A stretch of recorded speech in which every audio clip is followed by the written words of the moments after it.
I'm curious about how to find peace of mind. Like, I've been thinking recently about some hard questions like, is God real? And what is the meaning of life? And what is my purpose?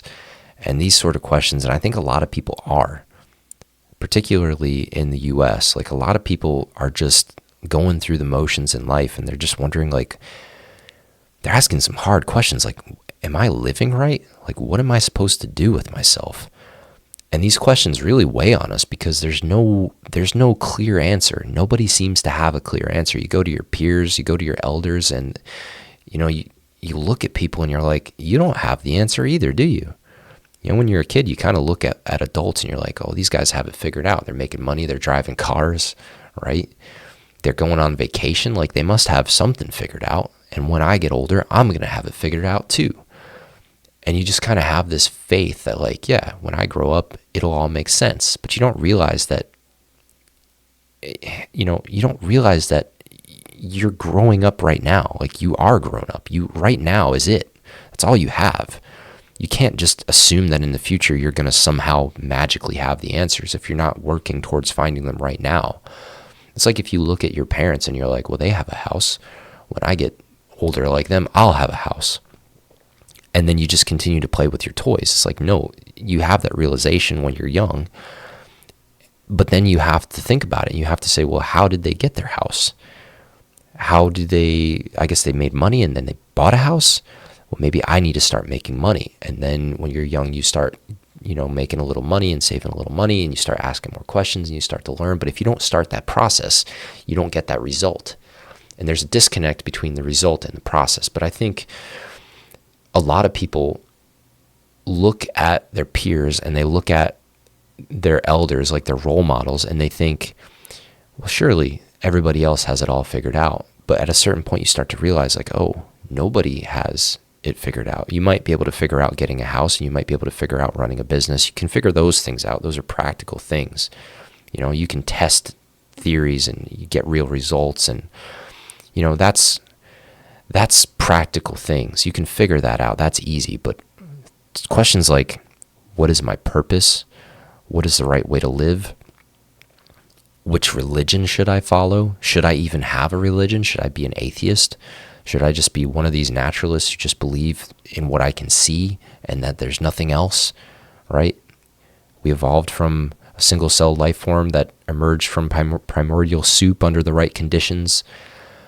And, or were we created by a God? And if we were created by a God, do we have a reason that we're here? Like, are we supposed to be doing something? And I think ultimately, each individual has to find those answers on their own. You can't join a church, and you can go join a church and you can go sing songs in the congregation. You can read the Bible and you can listen to the pastor give his sermon, and that can be comforting to you. But if you don't really understand why you're there, then that's not an answer. It's just a distraction. Or like if you are one of these angry atheists and you just are like, yeah, like Christianity and religion, it's all just a big fake. It's all just a farce. Like, these people are morons, and I'm just going to believe in what I can see, and that's science, and that's what's right in front of me. There is no God, but you're going to be angry about it, and you're going to be sarcastic about it, and you're going to make fun of people who are religious. It's like, do you really have peace? And if you don't have peace, is it a good answer that you have accepted? I don't think so. I think what people are really looking for is peace, right? You have these questions, you have these unsettling thoughts, like, what happens to me when I die? And that creates anxiety. You're looking into the future and you're like, I'm going to die. I don't know what happens when I die.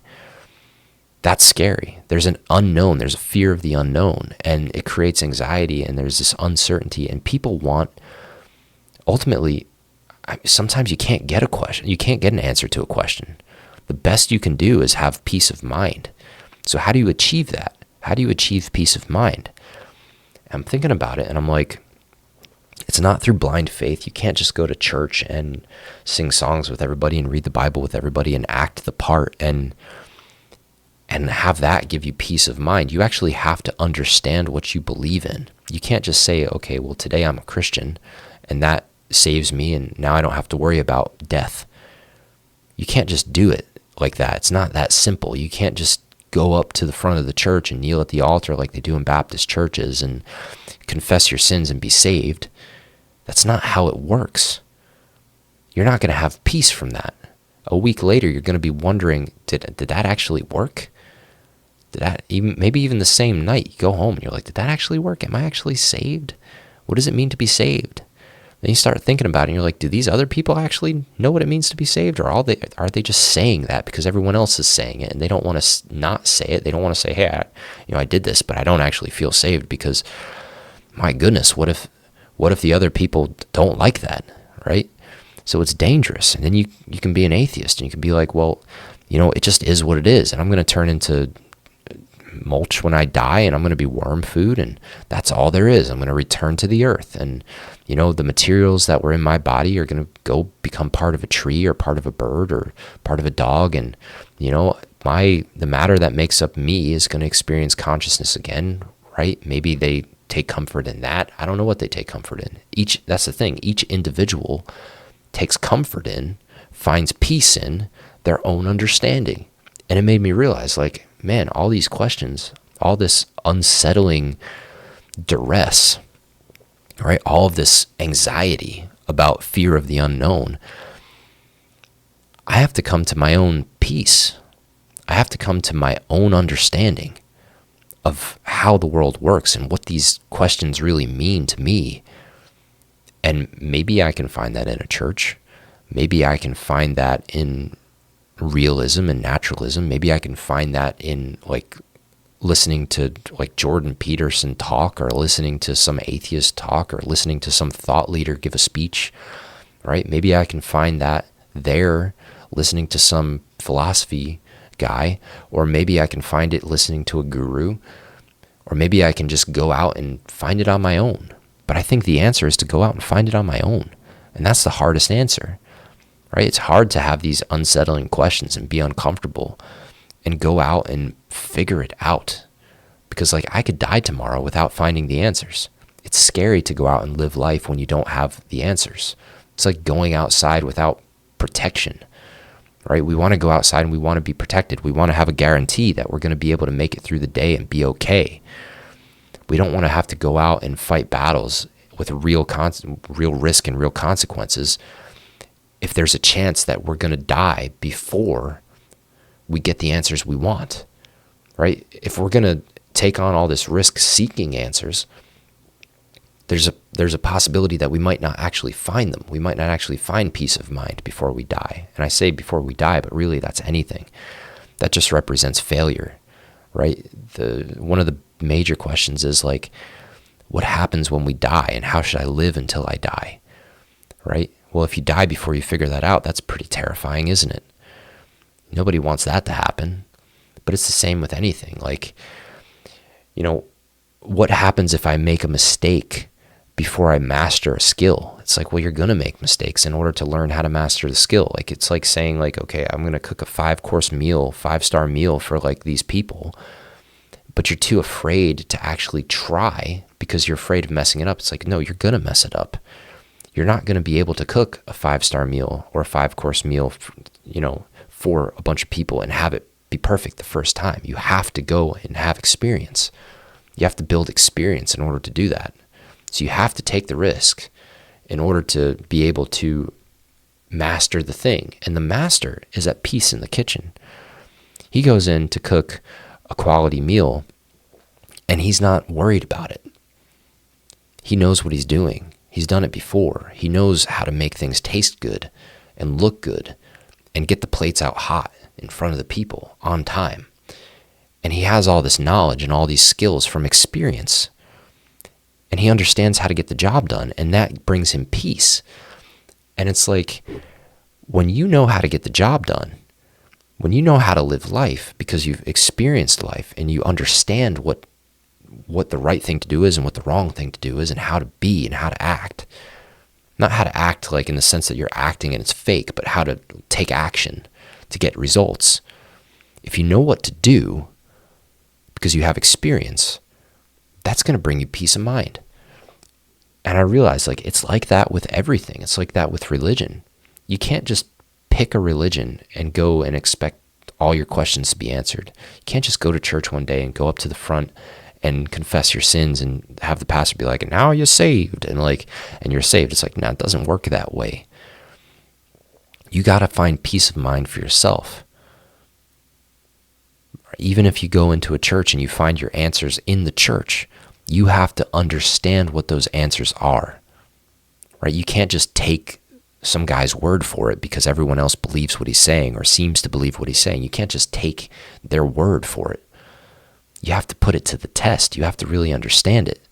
I think a lot of people turn blindly to religion, and a lot of people turn blindly to philosophers, and a lot of people turn blindly to mystics like gurus and all this stuff like meditation and yoga, and they feel this sensation come over their body and they're like, oh, this is nice.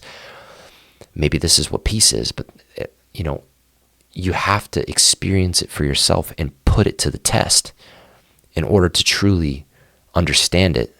And you won't be able to have security in your faith unless you truly understand what you have faith in. And that's my point. So people, they have these questions, they have this unsettling unrest, and they want answers, but what they really want, I think, is peace of mind. They want to be able to go to sleep at night and put their head on their pillow and not be plagued by all these anxieties running around their head. That's really what they're after, peace.